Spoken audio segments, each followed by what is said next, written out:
사랑이 많으신 하나님 아버지 감사합니다. 오늘 또 이렇게 사무엘상 또 공부할 수 있게 하심에 감사드립니다. 하나님 성경에 기록된 내용을 우리가 알아갈수록 하나님의 뜻을 깨달을 수 있게 도와주시고 우리에게 하나님께서 원하시는 뜻대로 이 시대를 살아갈 수 있게 하여 주시옵소서. 무엇보다도 더욱더 겸손해질 수 있게 도와주시고 하나님의 마음을 헤아릴수록 다른 이웃들의 마음도 헤아리며 나아갈 수 있는 그리스도인 되게 하여 주시옵소서. 감사드리며 예수 그리스도 이름으로 기도합니다. 아멘. 제가 예전에 공부했던 구약의 파노라마라는 그 성경 프로그램이 있습니다. 거기서 어떤 창조, 타락, 홍수, 민족들, 사천 쭉 하다가 사사시대 왕이 없으므로 자기 소견에 옳은 대로 행하였더라라는 이 내용이 동작이 있었거든요. 그래서 사사기 때 참 악하였더라 하면서 그 다음에 이어지는 동작 내용이 뭐냐면 그런데 오직 룻과 사무엘 외에는 이렇게 이야기합니다. 그러니까 지금 사무엘 시작하는 이 사무엘의 시대적 배경도 사사기, 어떻게 보면 진짜 사사의 끄트머리에 있는 사람이 사무엘인 거예요.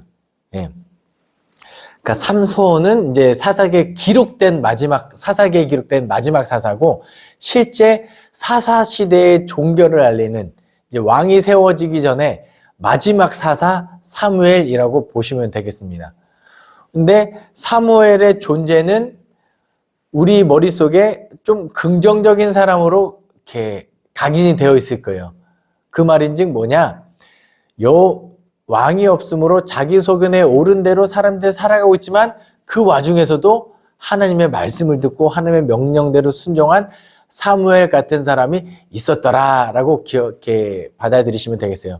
그러면 오늘 이 시대, 사사시대 같은 이 기브아 시대 같이 점점 악해지는 시대에 누가 사무엘인가, 누가 룻인가 라고 할 때 우리는 이렇게 기도하면 좋겠습니다. 하나님, 제가 되게 하여 주십시오. 내가 룻이고 내가 보아스고 내가 사무엘이 되기를 소망합니다. 이런 사람들이 많아지면 하나님 나라는 좀 더 늦게 올 겁니다. 악이 덜 가득해지면 하나님의 예수님이 늦게 오시는데 우리가 가는 게 나을 것 같습니다. 그러면은 내용 한번 보겠습니다. 사무엘상 1장 보면은 이제 사무엘의 출생이 나오죠. 사무엘이 어떻게 태어나게 되느냐? 한나가 아들이 없습니다. 엘가나라는 남자랑 결혼을 했는데 이제 첫째 부인이었던 것 같아요. 이제 자식이 없고 그러자 엘가나가 어쩌면 그래서 둘째 분인나를 얻었는 것 같습니다. 그런데 분인나에게서는 자녀가 태어나는데 한나에게서는 자녀가 없자 이 여인이 고통스러워하면서 힘들어하죠. 왜 힘들까요? 엘가나가 죽으면 다음에 자신의 생존권을 보장해 줄 수 있는 사람이 없기 때문에. 그러니까 엘가나가 이 1장 8절에서 뭐라고 이야기하냐면 당신 왜 그렇게 힘들어하냐? 내가 10 아들보다 낫지 않냐? 좀 로맨틱한 것 같죠? 내가 아들이 없어도 내가 당신만을 사랑하고 10 아들보다 내가 잘해줄 건데 왜 이렇게 힘들어하냐? 이거 반은 맞고 반은 틀린 소리죠. 당신 죽으면 나는 끝이야. 아들이 없으면 안 된다고. 나를 온전히 이해한다면 그런 소리 할 수 없는. 그래서 힘들어하고 성막 근처에 가서 또 이렇게 하나님께 간절히 기도할 때 누가 오해하죠? 엘리가 저거 낮술 먹고 술 먹고 와가지고 저렇게 취해서 기도한다라고 막 했을 때 이제 한나가 나 그런 거 아니다. 내 마음이 너무너무 괴로워서 기도하고 있는 거다. 그래서 사무엘상 1장에 한나가 마음이 괴로워서 여호와께 기도하고 통곡하며 라고 이렇게 기록되어 있어요. 여기서 괴로워하다는 이제 보통 아이고 힘드네 내가 가서 기도해야지 이런 정도가 아닌 괴로움이라고 보시면 됩니다. 그런데 한나의 위대한 점이 뭐냐면 그렇게까지 힘들면 하나님을 원망할 수도 있는데 하나님 밖에서 원망하는 것이 아니라 하나님 앞으로 나와서 기도하고 통곡하고 토로하고 있다는 것, 솔직한 심정을 다 말씀드리고 마지막에 서원까지 이어지고 있는 모습을 볼 수 있습니다. 근데 이 한나가 우리는 이제 결과를 다 알고 보는데 이 한나가 기도하는 내용을 보면서 어떤 심상이 떠오르냐면 팔복, 마태복음 5장에 기록된 팔복입니다. 심령이 가난한 자는 복이 있나니. 이 심령이 가난할 때 이 가난은 어느 정도냐면 우리나라 속담에 똥구멍이 찢어지게 될 정도로 가난하다. 정말 먹을 게 없는 아무것도. 예. 그래서 그리고 내가 내 힘으로 도저히 살아갈 수 없을 정도의 가난. 그게 심령이 가난할 때는 심령이 가난의 푸토코스라는 단어인데 그건 뭐냐? 하나님 의지하지 않고는 살아갈 수 없을 정도로 심령이 가난한 자는 복이 있다. 하나님께 나가서 기도할 수 있기 때문에 또 애통하는 자는 복이 있나니 그들이 위로를 얻을 것임이라. 그래서 하나님의 위로가 임할 때까지 힘들 때는 그렇게 하나님 밖에서 원망하지 않고 끝까지 기도하면 언젠가 반드시 하나님은 위로하신다. 그 믿음 가지고 기도할 수 있었으면 좋겠습니다. 그렇게 한나가 그렇게 기도하고 서원했을 때 이제 태가 열리죠. 그러자 사무엘상 2장에는 한나가 너무 감격하고 기뻐서 노래를 합니다. 한나의 노래가 기록되어 있는데 2장 1절부터 10절까지 기록되어 있는데 이 노래를 잘 보시면 한나의 노래가 나중에 가면 다윗의 노래 사무엘상 22장인가 사무엘하 22장에 기록된 그런 노래 10편 18편인가 그 노래랑도 연관이 있고 나중에 가면 마리아의 찬가 마리아가 하나님께 노래하는 그 노래에도 영향을 그 모티브가 되는 한나의 노래인데 이 내용은 이렇습니다. 첫 번째로는 여호와로 인하여 기쁜 한나 자신의 기쁨을 마음껏 표출하는 내용이 1절에 기록되어 있고 비교할 수 없는 여호와 하나님에 대한 내용이 2절과 3절 그리고 역사의 질서를 바꾸시는 하나님 4절부터 8절 그리고 올바른 질서를 확립하시는 하나님 9절과 10절 이런 내용이 한나의 노래가 기록되어 있습니다. 그렇죠? 이 여인이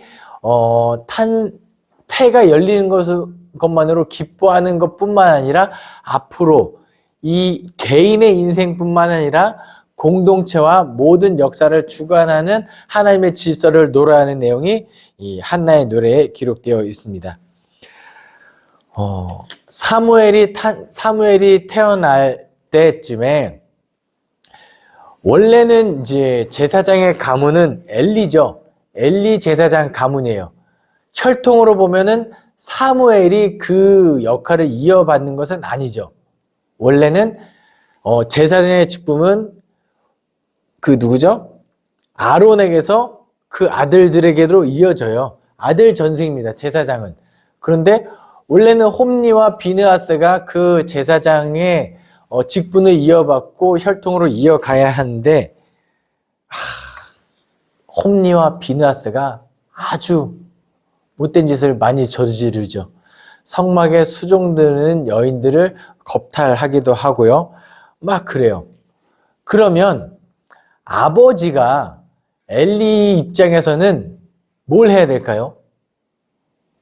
이놈들 율법으로 다스려야죠. 네. 잠언에서 제가 좀 담력을 얻는 말씀이 하나 있는데 뭐냐면 자식을 채찍질로 때려도 죽지 않을 거다. 이런 말이 기록되어 있어요. 네, 있죠. 그러니까 매를 아끼지 말아야 합니다. 지금 이 홈리와 비느하스에 대한 행동에는 아버지가 절대로 처벌을 아끼지 말아야 하죠. 그런데 이게 웬 말이죠? 2장 23, 24절에 그들에게 이르되 너희가 어찌하여 이런 일을 하느냐 내가 너희의 악행을 이 모든 백성에게 듣노라. 내 아들들아 그리하지 말라. 내게 들리는 소문이 좋지 아니하니라. 너희가 여호와의 백성으로 범죄하게 하는도다. 야, 그 소문 내한테 들려. 다 들려. 그 소문 들리지 않게 해라. 이게 끝이에요. 그리고 나중에 경고를 하긴 하죠. 너희가 사람에게 범죄하면 여호와께 제사를 지내서 용서를 구할 수 있지만 하나님께 대하여 성전을 수종드는 여인들에게 범죄하면 너희를 용서받을 수 없다. 이 제사장으로서 알긴 아는 거죠. 그런데 경고로 그치는, 이건 안 된다는 거예요. 하나님의 율법을 알고 있다면 그 율법을 지켜서 처벌을 하는 게 맞는데 엘리는 그것을 하지 않자 하나님께서 이 가문에게 저주를 내리시는데 언제 하느냐? 사무엘을 통하여 합니다. 3장에 하루는 사무엘이 성막 근처에서 자고 있는데 사무엘아 하자 엘리한테 가죠. 네, 부르셨어요? 엘리가 나 부른 적 없는데? 또 가서 잤는데 사무엘아 이러기를 3번 반복하자 엘리도 제사장은 제사장이었던 것 같습니다. 사무엘아 너를 부르는 건 내가 아니라 하나님인 것 같다. 또 한 번 너를 부르면 하나님께 대답하거라.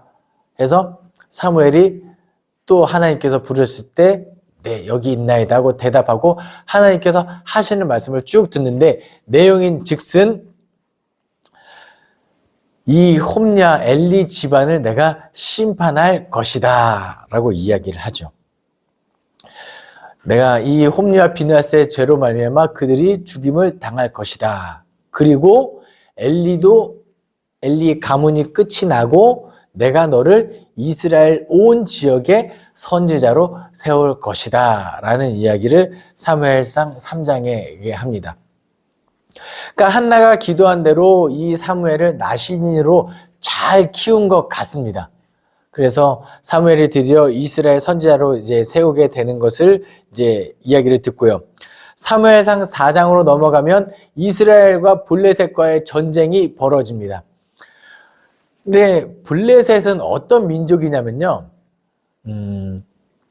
왜 이스라엘 민족들이 블레셋을 점령하지 못했느냐? 블레셋은 세계사적으로 보면 히타이트 민족의 계열이래요. 그러니까 이 사람들이 어떤 민족이냐면 철기 문명을 먼저 받아들인 사람들.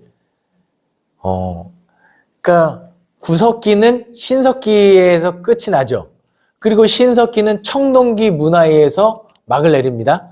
그리고 청동기 문화는 철기 문화. 그러니까 무기가 점점 도와지는 이거에서 세계사는 바뀌는데 이 블레셋 사람들은 철기 무기를 소지한 사람들이에요. 그러니까 이스라엘 민족들이 감히 점령을 잘 못하죠. 나중에 사울 왕이 블레셋과 전투를 하죠. 그런데 이스라엘 민족에게 철기 무기를 갖고 있는 사람은 오직 사울과 그 아들 요나단 뿐이었더라 라고 기록하거든요. 그러니까 블레셋과 이스라엘과 싸움을 하면 무기로는 싸우면 안 되죠. 그럼에도 불구하고 어쩔 때는 이스라엘 민족들이 블레셋을 이기기도 해요. 왜요? 이스라엘의 무기는 철기가 아니죠. 이스라엘의 무기는 그와 함께하는 하나님이 되는 거예요. 하나님이 그들을 도우시면 이기는 거예요. 그냥 어떻게든 이깁니다. 그냥 철기 무기 없어도 기드온 때처럼 횃불과 항아리만 들고 가도 싸우면 이길 수 있는 게 이스라엘 민족이어야 합니다.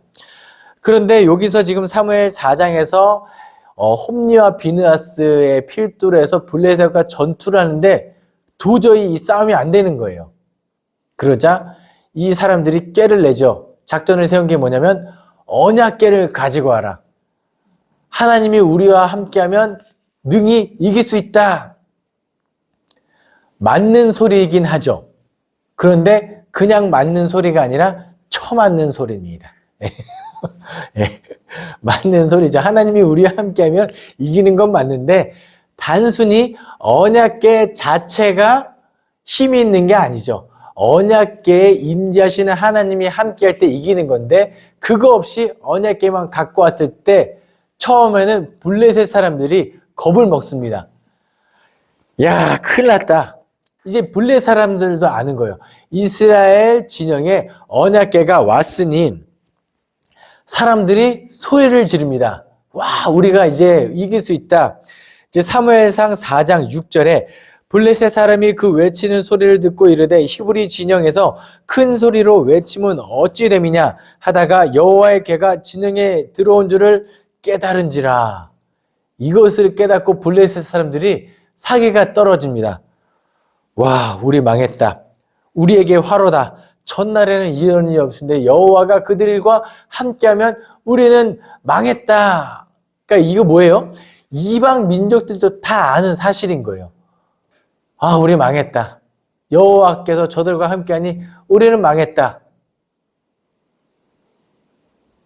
그러자 블레셋 사람들이 뭐라고 이야기하냐면 우리 어차피 망했는데 우리 어차피 질 거 뻔한데 이래 주구나 저래 주구나 싸워 하나 보자. 우리 한번 끝까지 싸워 하나 보자 하고 쳐들어갑니다. 근데 이거 웬걸? 이기고 맙니다. 블레셋이 우리는 다 죽었다 했는데 이래 주구나 저래 주구나 마찬가지니까 싸워나 보자 했는데 이스라엘을 이겨버리죠. 왜 이겼을까요? 하나님이 그들과 함께하지 않았기 때문에. 언약궤는 있지만 하나님이 그들과 함께하지 않았기 때문에 전쟁에서 지고 오히려 언약궤는 빼앗겨 버리고 맙니다. 하나님이 그들과 함께하지 않았다는 것이 어디서 드러나냐면은 홈리와 비느하스가 죽지요. 죽을 때쯤에 이 소식이 들려질 때쯤에 그 홈리의 아내인가요? 비느하스의 아내인가가 출산을 해요. 아들이 태어나는데 그 아들의 이름을 이가봇이라고 짓습니다. 이 이가봇의 뜻은 하나님의 영광이 떠났다. 엘리 가문에서도 떠난 것을 이 예언의 성취됨을 의미하고 언약궤가 뺏길 정도로 이스라엘이 하나님이 그들에게서 떠났다라고 보시면 됩니다. 네, 언약궤는 빼앗겼지만 하나님이 실제로 그들을 완전 떠난 건 아니에요. 언약궤에 여전히 하나님께서 임재하시고 하나님께서 그곳에 계신 거죠. 그래서 어떻게 됩니까? 블레셋 사람들이 이제 의기양양 해가지고 우리의 신들과 해서 전쟁이 이겼다 싶어가지고 언약궤를 전리품으로 다곤 신상 블레셋 신전에 둡니다. 이 자고라는데 이게 웬일이에요? 다곤 신상이 그 언약궤 근처에서 떨어져 깨져 있는 거예요. 아, 이게 뭔 일이야 하고 다시 다곤 신상을 잘 정리해서 세워놨는데 또 자빠져서 깨져 있으니까 야, 이거 아닌 것 같다. 하나님이 언약궤 있는 것 같다 싶어가지고 처음에 이제 블레셋 5 방백이 있는데 점점 우리 지역에서는 감당 못하겠다. 우리 지역에서 감당 못하겠다. 점점 감당 못하고 할 때 마지막 지역에서 이제는 마지막에 악성 종기까지 퍼지는 거예요. 아, 우리가 감당 못할 전리품을 가지고 왔다. 하나님을 욕보이는 이 언약궤를 탈취하면 안 됐구나 해가지고 이 언약궤를 돌려보내기로 작정을 합니다. 그런데 마지막까지도 의심을 해요. 어떻게 의심을 하냐면 우리 한번 시험을 해보자. 이 언약궤를 돌려보내긴 하는데 소가 끄는 수레에 얹어서 돌려보내기로 하자.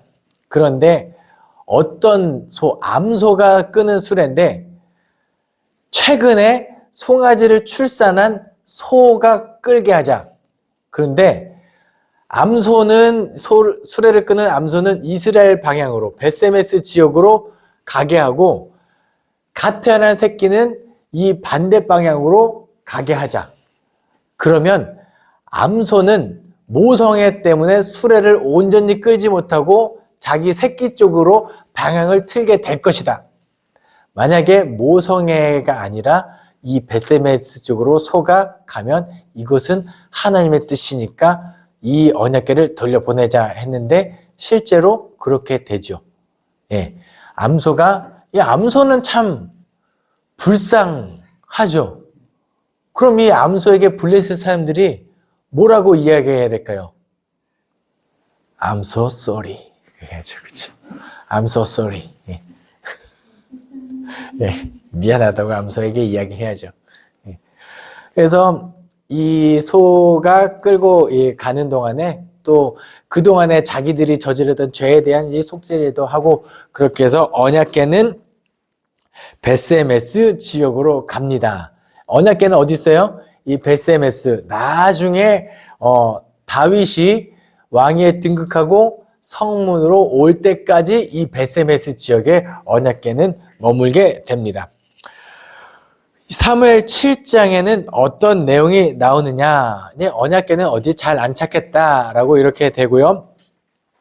이제 여전히 블레셋과의 전쟁은 계속 진행 중이죠.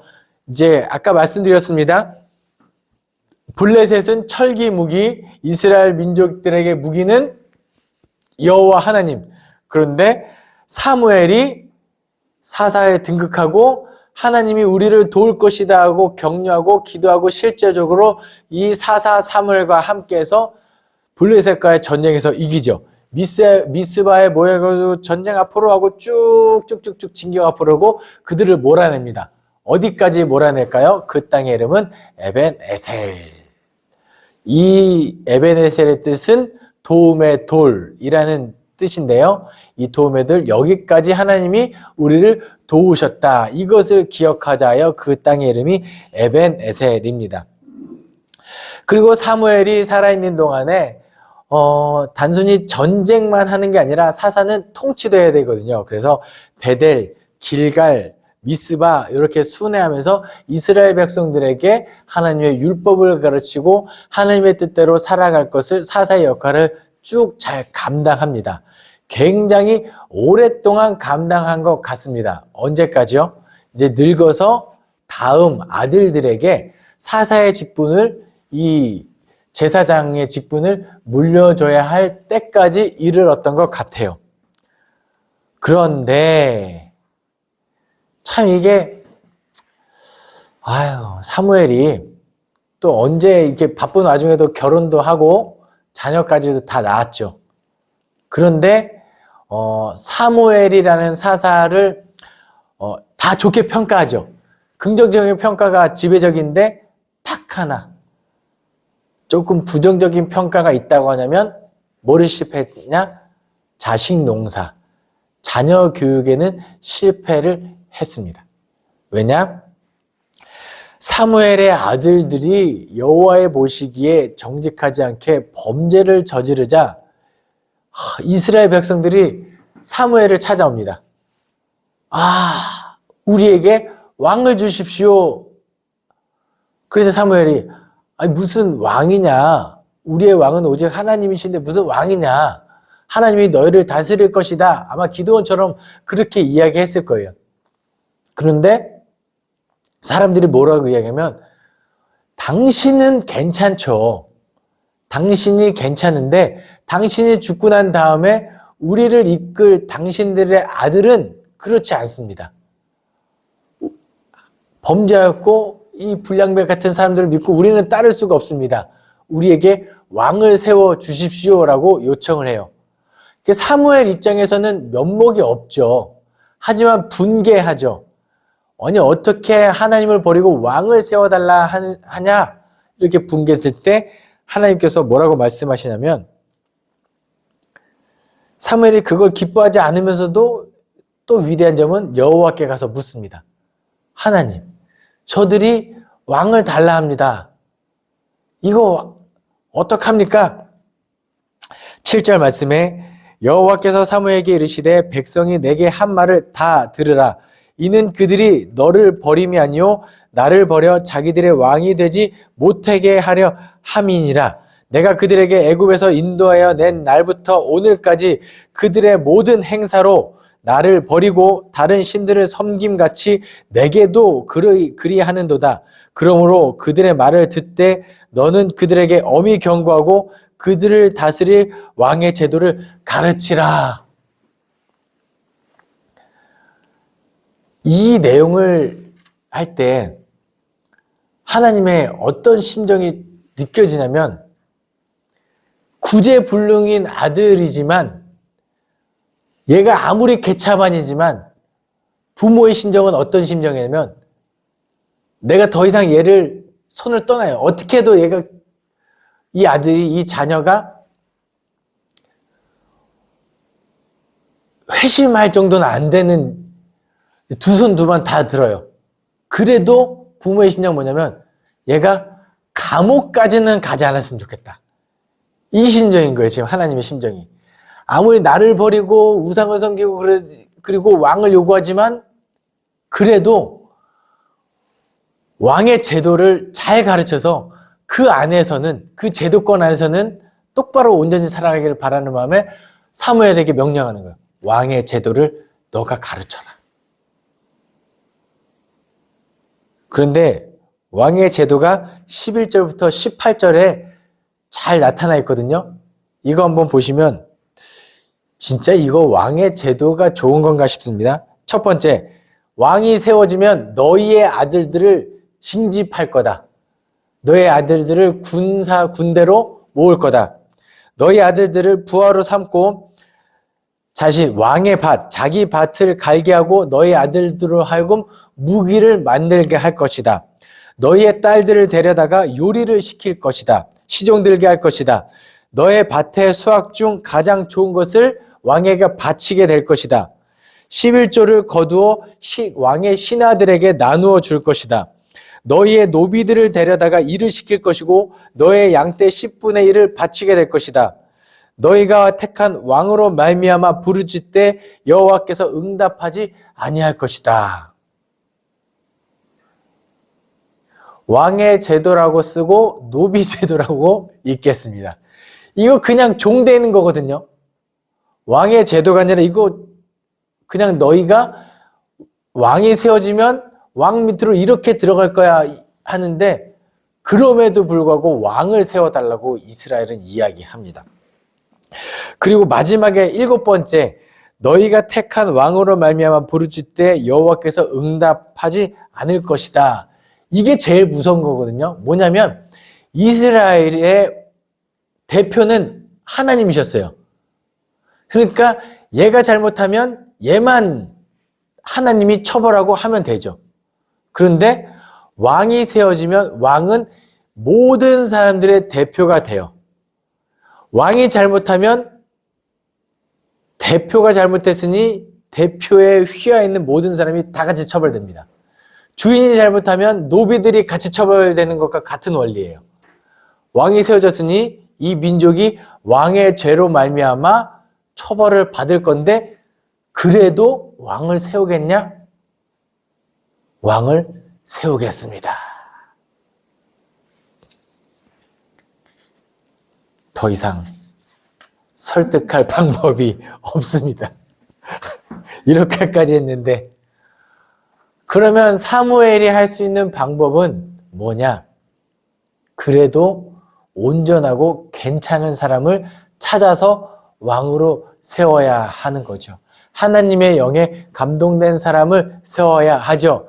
그 사람이 누구냐? 빠밤! 바로 9장에 드러나는 사울 왕입니다. 하루는 사울이 집에 있는데 아버지가 암나귀를 잃어버립니다. 사울아, 가서 암나귀 좀 찾아오너라. 이게 뭐죠? 서울에서 김서방 찾는 것도 아니고 암나귀를 어디 가서 찾아야 한단 말입니까? 야, 이게 근데 막막한데 아버지가 시키니까 순종하는 모습이 먼저 나와요. 그러니까 뭐예요? 괜찮은 사람이라는 거예요. 아버지의 말에 순종하는 사울. 그래서 자기 시종을 데리고 일단 나가긴 나갑니다. 야, 막막한데 어떻게 하면 좋지? 하는데 시종이 주인님, 이 근처에 괜찮은 선지자가 있다고 합니다. 영험한 선지자가 있다고 하니까 그 사람한테 가서 물어보고 혹시 알려주면 우리 그 사람 말을 듣고 찾는 거 어떨까요? 사울이 이야기합니다. 장난하냐? 그 말도 안 되는 소리 하지 마라 라고 하지 않죠. 뭐라고 이야기하냐면 그 말을 내가 수렴하죠. 종의 말이지만 이거 한번 귀담아 듣고 겸손히 듣고 당장에 나에게 드릴 재물이 없지만 빌려서라도 가지고 가죠. 이 시종의 말을 듣고 사무엘을 찾아갑니다. 그러자 사무엘이 이야기합니다. 너가 올 것을 내가 미리 알고 있었다 라고 하면서 여러 가지를 알려줘요. 너가 어디로 갔을 때 암나기를 찾게 될 것이다. 그리고 너에게 기름을 붓고 내가 너를 이스라엘의 왕으로 삼을 거다라고 등등등 몇 가지를 일러줍니다.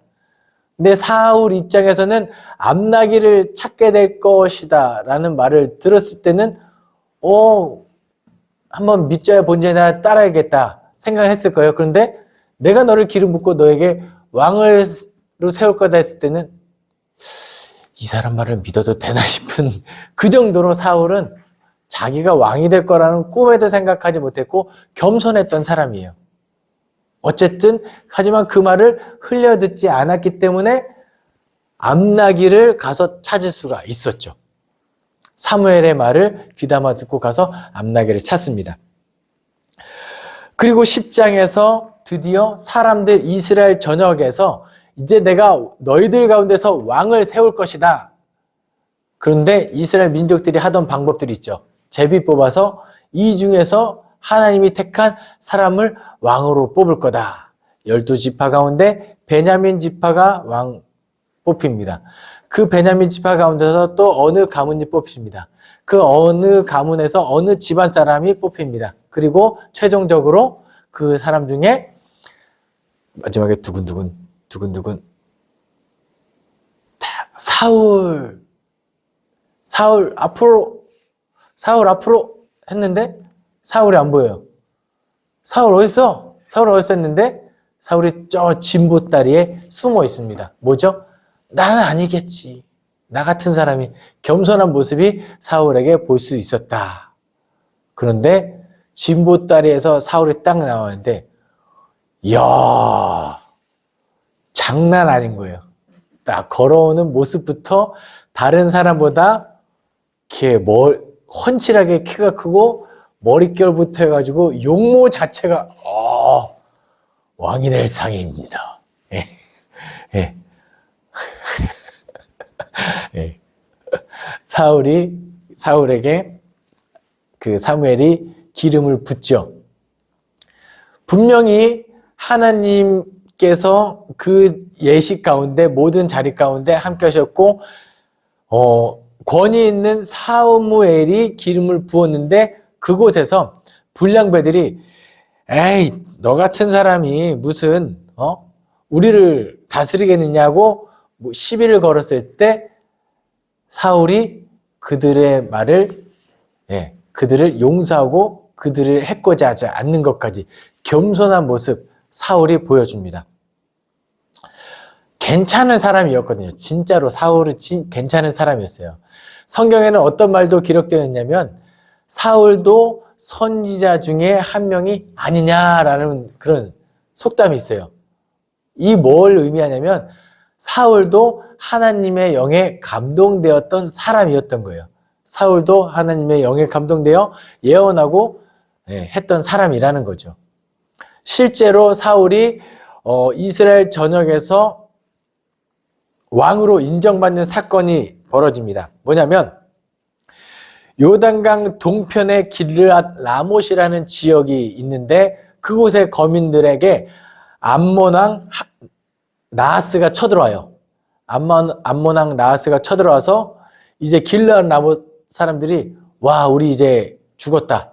우리는 도저히 저 암몬을 감당할 수 없으니 항복하자라고 해서 사신을 보내요. 우리 항복하겠다. 우리 항복을 받아달라 이야기합니다.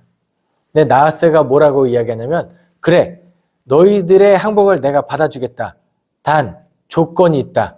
항복하는 모든 사람들의 오른쪽 눈을 빼어버리면 내가 항복을 받아주겠다. 뭐죠? 장난하는 거죠. 내가 그렇게 내 눈을 빼서 항복할 것 같으면 필사적으로 싸우다 죽는 게 낫겠다라고 결정하죠. 그러자 이제 길르앗 라못 사람들이 누가 우리를 도와줄까? 보세요.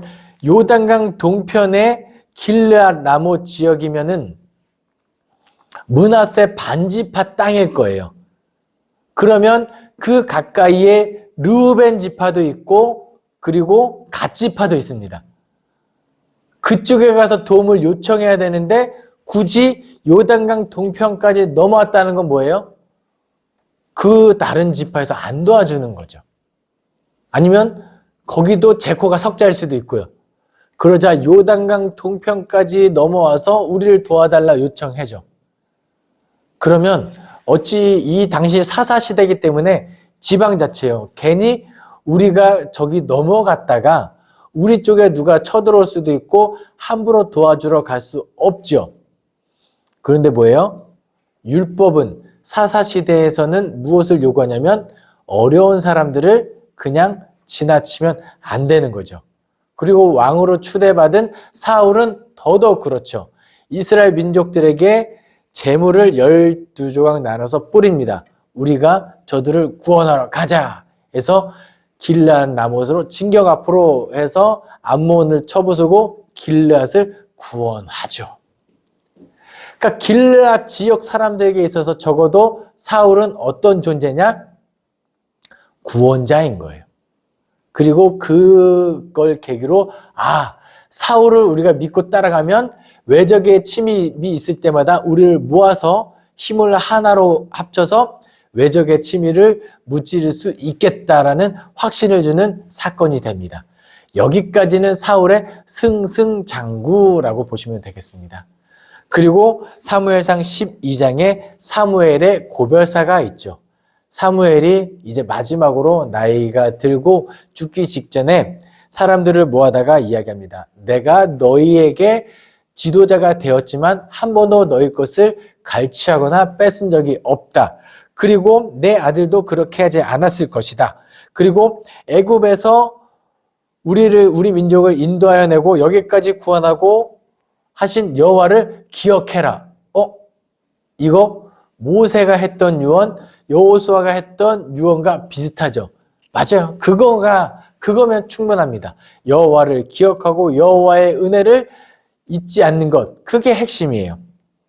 그리고 마지막으로 경고를 하는데 뭐냐면 너희가 요청하여 세운 왕이 여호와를 경외하지 않으면 큰일이 날 것이다.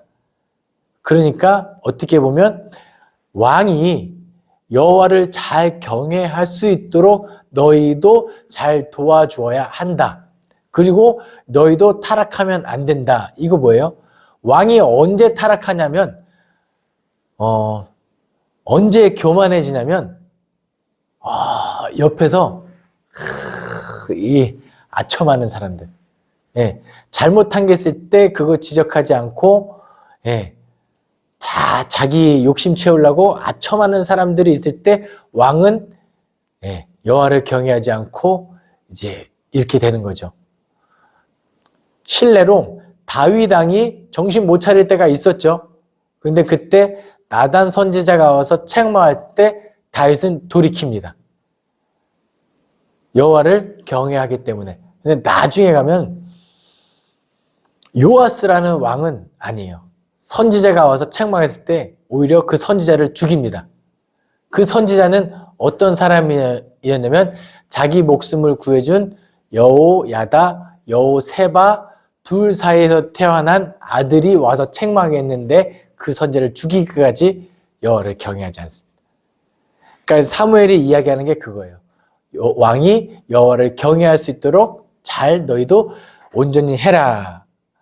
그리고 사무엘이 이 나라를, 이 민족을 얼마나 사랑했는지 이렇게 마지막에 이야기했는데 사무엘상 12장 23절에서 25절입니다. 나는 너희를 위하여 기도하기를 쉬는 죄를 여호와 앞에 결단코 범하지 아니하고 선하고 의로운 길을 너희에게 가르칠 것인즉 너희는 여호와께서 너희를 위하여 행하신 그 큰 일을 생각하며 오직 그를 경외하며 너희의 마음을 다하여 진실이 섬기라. 만일 너희가 여전히 악을 행하면 너희와 너희 왕이 다 멸망하리라. 죽기 직전까지 나는 기도를 하겠다. 그리고 바른 길을 끝까지 잘 가르칠 것이니 그것을 기억하여 하나님 앞에 앞에 벌받지 않도록 하여라. 이 사무엘의 마지막 마음까지 우리가 헤아릴 수 있었으면 좋겠습니다. 사무엘상 12장까지 우리가 살펴봤는데요. 우리가 한나처럼 힘들고 고난에 있을 때 원망하지 않고 기도할 수 있었으면 좋겠습니다. 사무엘처럼 온전히 하나님의 뜻을 죽는 그날까지 따라갈 수 있었으면 좋겠습니다. 오늘 배운 대로 사울처럼 하나님의 영에 감동되고 그렇게 겸손한 모습, 변질되지 않고 끝까지 걸어갈 수 있는 저와 여러분 되기를 간절히 소망합니다. 기도하겠습니다. 사랑이 많으신 하나님 아버지 감사합니다. 오늘도 사무엘상 1장부터 12장까지 우리에게 깨닫게 하시니 감사드립니다. 이 안에 담긴 하나님의 뜻을 깨달아 싸우니 그 뜻대로 살아가기 위하여 부단히 애쓰는 우리가 되게 하여 주시옵소서. 감사드리며 예수 그리스도의 이름으로 기도합니다. 아멘.